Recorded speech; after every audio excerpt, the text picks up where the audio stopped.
Okay, Carson, thanks for taking the time. We'll get started right away here with Dave Zingaro and then Jeff McLean. Sounds Go ahead, good. Dave.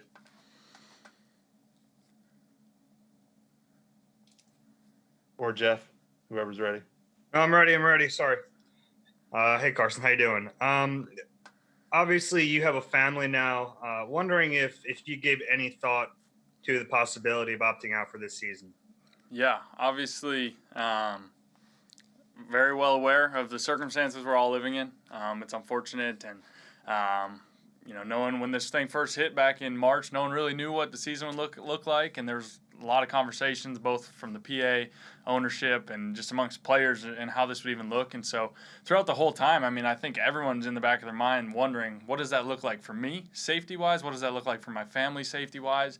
And I was no different. I think it definitely, the health and safety of my family definitely is different than, I think a lot of guys that maybe are single or don't have kids or wives and those things. So definitely had to take all those factors in, but I feel safe here. I know you never know how this is going to fully unfold, but I feel safe here. And, it was something that my wife and I talked a lot about and prayed a lot about. And we feel good with our decisions, but at the same time, completely respect the guys that did decide to opt out for, personal reasons, family reasons, health reasons. Like Marquise Goodwin, I talked to him the other day, fully respect his decision. Obviously, I'm bummed that I'm not going to be able to play with him, but fully respect those guys' decisions that do for a number of reasons. Go ahead, Jeff, and then Rob Kessner. Hey, Carson. This probably isn't a good second question, but I only get one question, so this is it. I'm wondering how, obviously it's been a weird offseason, so you haven't been able to spend any time or any time at all, actually, with Jalen Hurts. But, when, thinking back to your first season, you had Sam, who had, I guess, one approach to mentoring you versus Chase. And I'm wondering what would your approach be with Jalen in terms of kind of telling him about the tools of the trade and what he should expect in the NFL. Yeah, it'll be really the same way I've always been with, my teammates. Shoot, even in the league, helping and working with Nate Sudfeld for the last couple of years. I remember, my time in college when I was able to work with Easton Stick, as a lot of you now know, who's with the Chargers. And so, I've been fortunate enough to be surrounded by a lot of good quarterbacks, and, that's not going to change my approach to the game for personally or for how I'll help him. I'm going to be here for him, help him to understand the ins and outs in the game, and ultimately do whatever I can to help the team, and that's to help bring him along as well. Go ahead, Rob, and then John McMullen. Carson, so there's been some locker room turnover, and especially in a leadership capacity with a guy like Malcolm gone. And, whenever things would pop up, and your locker was right across from him forever, we would all go run into Malcolm and ask for his take. And in the time since that's happened, we've seen you take on more leadership role and be outspoken on things like Black Lives Matter. And so I guess my question is, do you feel more comfortable in that role, and will we see you take on more of that role this year? I think, that role kind of evolves over the course of, anyone's career. Obviously as a quarterback, you're always thrust into leadership. But I think the vocal side of that leadership role comes with just time. For me, this is going into my fifth year, which still seems crazy to say it's my fifth year. Definitely feel like a veteran now, but so those things kind of just come, I think, with age and with, experience. And then obviously, like you said, you lose a guy like Malcolm, who is very much a big voice for our team, in the locker room. And, everyone had a lot of respect for him. So I know there'll be a lot of guys that are very passionate about a lot of different things and are able to articulate and be the Eagles and be who we are and represent that. So I look forward to be one of those guys as well. Go ahead, John, and then Ruben Frank. Hey, Carson. Just wondering about your off season. Obviously, you didn't have the ability to be at the NovaCare complex, have the OTAs mini camp. How much were you able to get accomplished, and how much do you feel you've connected with your new teammates? Yeah, it was definitely different. It was different for me. It was different for a lot of guys. Some guys were still trying to get workouts in with other guys, but then it just didn't feel safe for a lot of people too. So there's a lot of factors involved for a lot of people. I was fortunate. I got a gym at the house, and I got space, a lot of grass to do a lot of my workouts in. So I've been very fortunate, and I still feel, more than ready once now that I'm back in the building and working out. But I do know it's been tough for some guys. Everyone had different access to gyms and fields and everything. So everyone's kind of coming into this, in a pretty decent spot. But guys are varied quite a bit, and so that's a big part of this early training camp mode, is just making sure guys are on the same page with their strength and conditioning and ready to go before we really hit the ground rolling with practice. Rube and then Les. Hey, Carson, thanks for doing this. I don't know if you saw the top 100 players in the league thing that came out the other day, where you weren't on it. Does that kind of thing, I know you're motivated no matter what, but does that kind of thing piss you off? Does it motivate you? Does it drive you? What was your reaction to that? Yeah, good question, Rube. You've seen me over the years. I usually don't get too caught up in a lot of that stuff. When I see it, I usually wish I didn't see it or didn't hear about it. But you can always use anything and everything as just a little bit of extra motivation. So, that is what it is. It's voted on by the players. It is what it is. I'm not going to let that cause me to lose sleep or anything, but I do look forward to, going out this year, showing what I can do with my teammates. Les and then John Clark. Carson, are you surprised by the number of players who have opted out so far?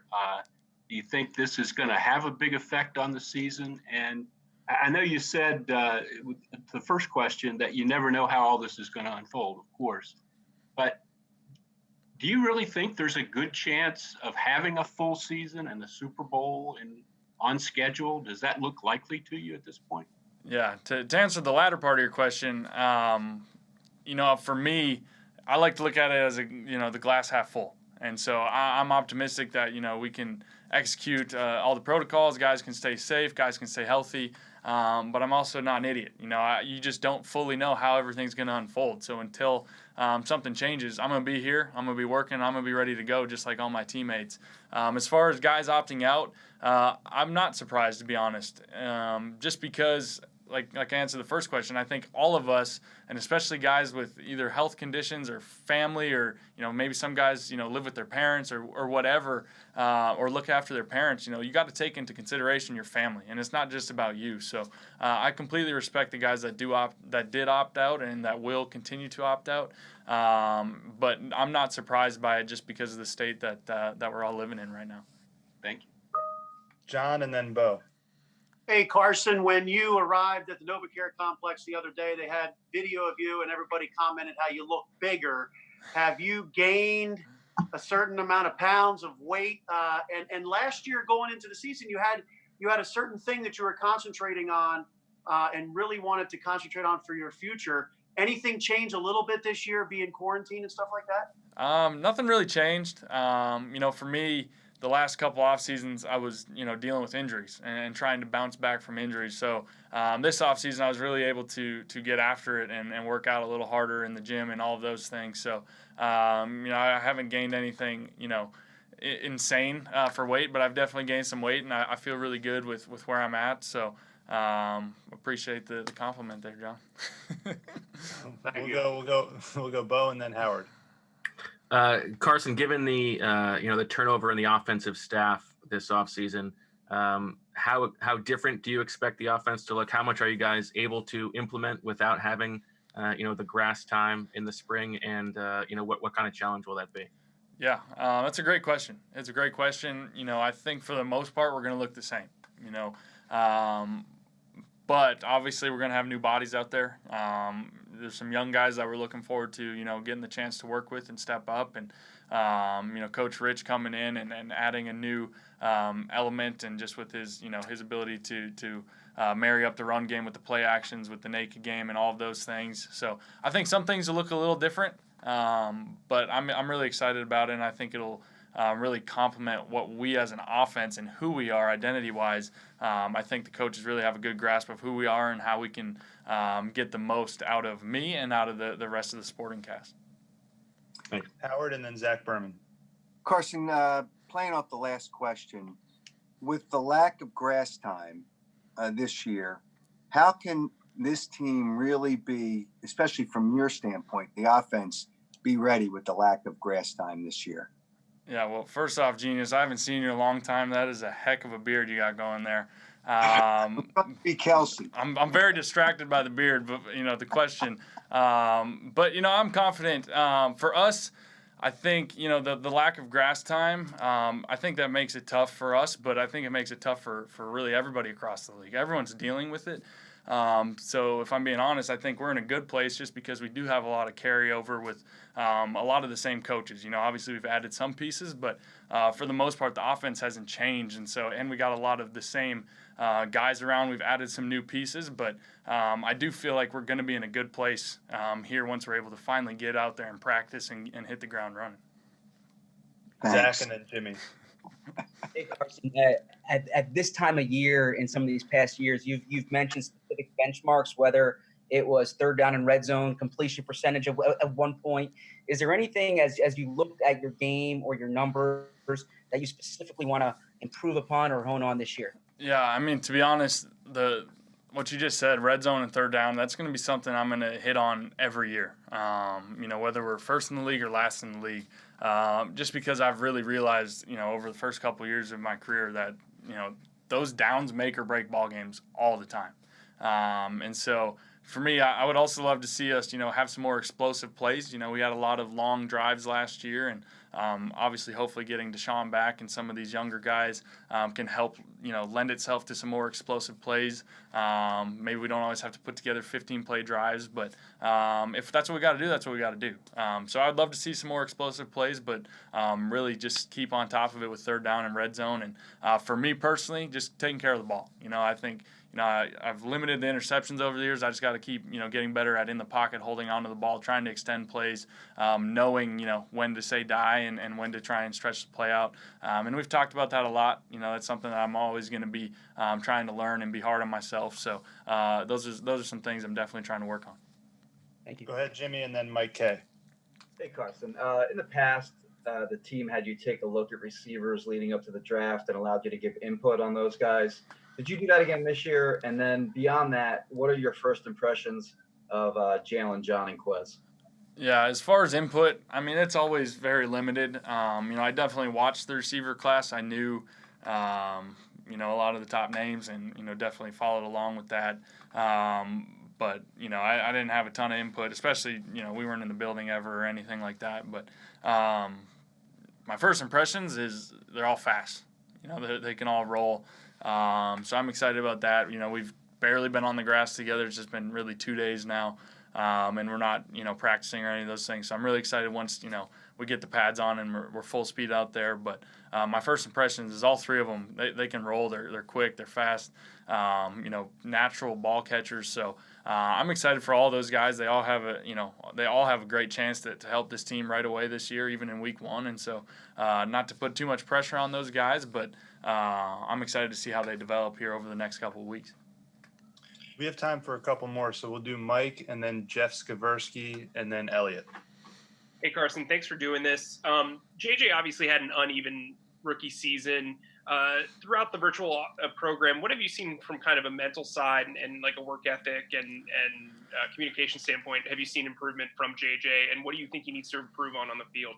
Yeah, I've been excited with JJ. He's a guy that has, I've never questioned his work ethic, whether that's studying or, weight room or on the field or staying after catching balls. Work ethic's never been something I've questioned with him, and that definitely carried over this offseason. I was able to catch up with him and talk to him quite a bit and, get to know him even more as a teammate and as a friend, but also football-wise. And so I'm excited to see what he does and how he, grows off of, like you said, his up and down first year. And I'm excited. I'm excited for him to see what he can do. And I think he's in a really good place. And so for him, it's just continuing to gain that confidence. I think it rose towards the end of the year with more reps and everything. And you saw him and really a lot of the younger guys step up. And so I'm excited to see him as he keeps growing with that confidence and takes ownership of that role, what he can do to help this team. Go ahead, Jeff. Hey, Carson, hope the baby's doing well and families are okay. I wanted to ask you just how much of a challenge do you think not only camp will be, but this entire season not playing in a bubble? You see kind of what's going on with the Phillies, what happened with the Marlins, even with you guys, with Wayne and some of your other players. how much of a challenge will this all be? Not just for you and each individual guy, but the entire team, coaching staff, other teams, as you guys try to embark on this season. Yeah, very aware that it is going to be a challenge.